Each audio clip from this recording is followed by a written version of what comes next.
नमस्कार। चलिए आज भारत की न्याय प्रणाली के एक बहुत ही अहम मोड़ को समझते हैं। वो पॉइंट जहां से किसी भी सीरियस क्रिमिनल केस की असली कहानी शुरू होती है। हम बात करने वाले हैं भारतीय नागरिक सुरक्षा संहिता 2023 के सेक्शन 249 के बारे में।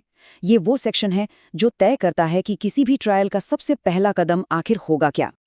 तो सवाल सीधा सा है। मान लीजिए किसी पर एक गंभीर आरोप लगा है और अब उसका केस ट्रायल के लिए कोर्ट में है। तो इस पूरे प्रोसेस का बिल्कुल ऑफिशियल सबसे पहला स्टेप क्या होता है?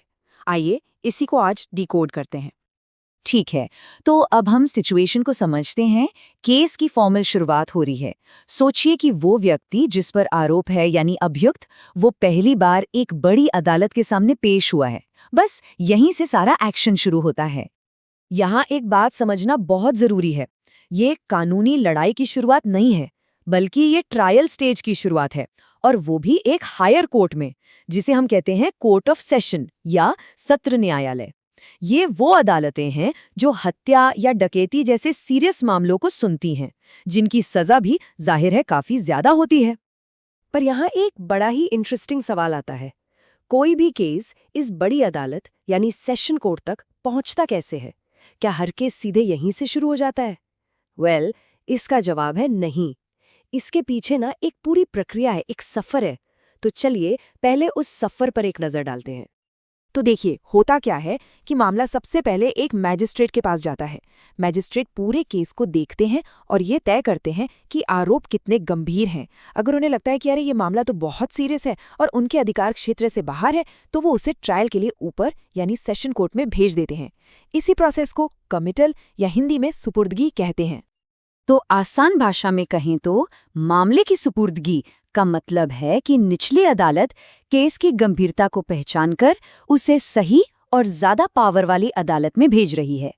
इससे ये पक्का होता है कि गंभीर मामलों की सुनवाई वही अदालत करे जिसके पास उसके लिए सही अधिकार और रिसोर्सेज हों। अच्छा, तो अब मामला सही अदालत में पहुंच चुका है।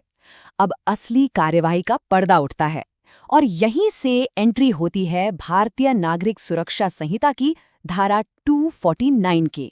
ये सेक्शन अभियोजक यानी कि सरकारी वकील की पहली और सबसे बड़ी जिम्मेदारी को तय करता है। अब जरा कानून के इन शब्दों पर गौर कीजिए। ये सिर्फ एक लाइन नहीं है, इसमें अभियोजक के लिए दो बिल्कुल साफ साफ निर्देश छिपे हुए हैं। ये कोई फॉर्मल भाषण नहीं है, बल्कि एक बहुत ही मजबूत कानूनी जरूरत है। तो मतलब साफ है, जैसे ही ट्रायल शुरू होता है सरकारी वकील को दो बहुत ही जरूरी काम करने होते हैं और यही दो काम पूरे के पूरे मुकदमे की नींव रखते हैं। चलिए देखते हैं कि ये दो काम हैं क्या। तो ये दोहरी जिम्मेदारी बिल्कुल क्रिस्टल क्लियर है। पहला, अभियोजक को कोर्ट को साफ साफ बताना होगा कि अभियुक्त पर असल में आरोप क्या है, और दूसरा, उन्हें ये भी बताना होगा कि वो इस आरोप को साबित कैसे करेंगे, मतलब वो कौन कौन से सबूत और गवाह कोर्ट के सामने लाने वाले हैं। इस एक कदम से आप सोचिए, कोर्ट और बचाव पक्ष दोनों को शुरुआत में ही पूरी पिक्चर क्लियर हो जाती है। अब शायद मन में ये सवाल आए कि ठीक है, ये तो एक प्रोसीजर है, पर ये इतना जरूरी क्यों है? मतलब ये सिर्फ एक फॉर्मेलिटी क्यों नहीं है? वेल, इसका जवाब न्याय के सबसे बेसिक उसूलों में छिपा है।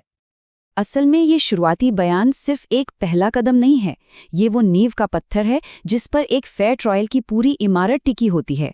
यही बयान पूरे मुकदमे की दिशा और दायरा तय करता है और ये पक्का करता है कि न्याय की प्रक्रिया बिल्कुल पारदर्शी और निष्पक्ष हो। तो देखिए, सिर्फ इस एक स्टेप से कितनी चीजें पक्की हो जाती हैं।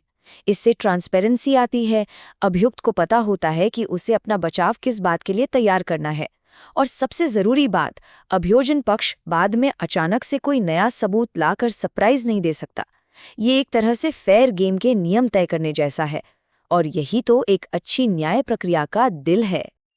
तो सेक्शन 249 के तहत अभियोजन पक्ष ने अपना केस कोर्ट के सामने रख दिया है। उन्होंने बता दिया कि आरोप क्या है और वो उसे कैसे साबित करेंगे। लेकिन कहानी यहाँ खत्म नहीं होती, खेल तो अब शुरू हुआ है।